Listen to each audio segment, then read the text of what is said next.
Follow this story, not because it is viral, not because it is cute, but because it is real. In a zoo in Chiba Prefecture, Japan, a small monkey is teaching the world something profound about fear, safety, and belonging.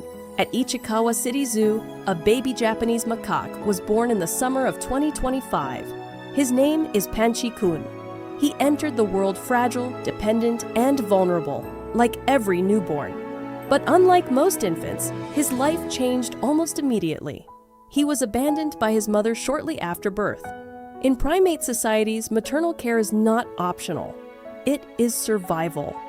Without a mother, an infant macaque cannot regulate temperature, cannot feed properly, cannot learn social signals, and cannot develop emotional security. In nature, this would have been the end of the story.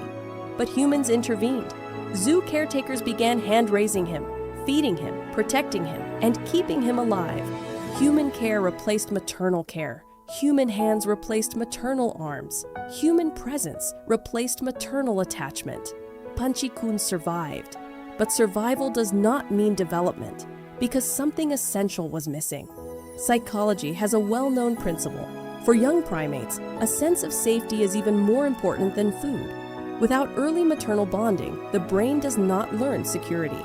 It does not learn trust. It does not learn social belonging. To ease his anxiety, caretakers gave him a soft toy, a simple monkey doll.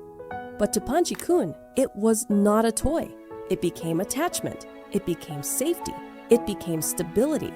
It became a substitute mother. He carried it everywhere. He slept with it. He clung to it in unfamiliar spaces. Not because he was playing, but because he was regulating fear. Because when the brain cannot find safety in a living being, it creates safety in an object. Later, the zoo attempted to return him to the monkey group.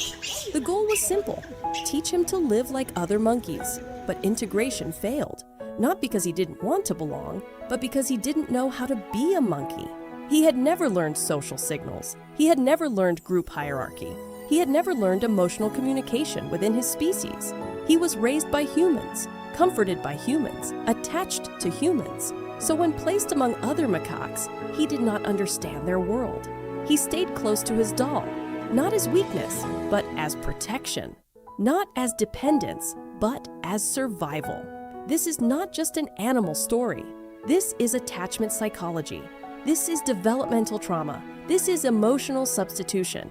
This is what happens when a young mind loses its primary bond. Recently, something changed. Panchi-Kun has begun approaching other monkeys. Small steps, tentative movements, brief interactions. Not full acceptance, but attempts. Not confidence, but courage. Maybe he is learning. Maybe he is adapting. Maybe he is slowly discovering what it means to belong. People around the world feel emotional when they see him holding the doll. Not because it is sad alone, but because it is familiar. Because what he is holding is not a toy. It is substitute attachment. It is borrowed safety. It is manufactured comfort. It is the physical form of something missing. And that is why it touches people. Because humans do the same thing. We attach to objects, to memories, to people, to habits, to routines, not because they are perfect, but because they make us feel safe.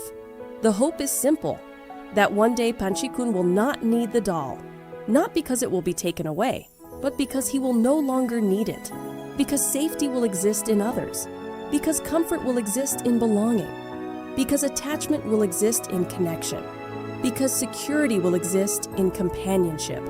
Until then, he holds on. And in that small body, we see something very human.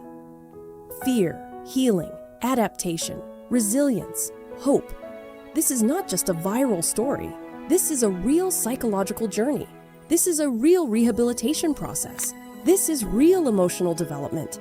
This is the true story of Panchi-Kun.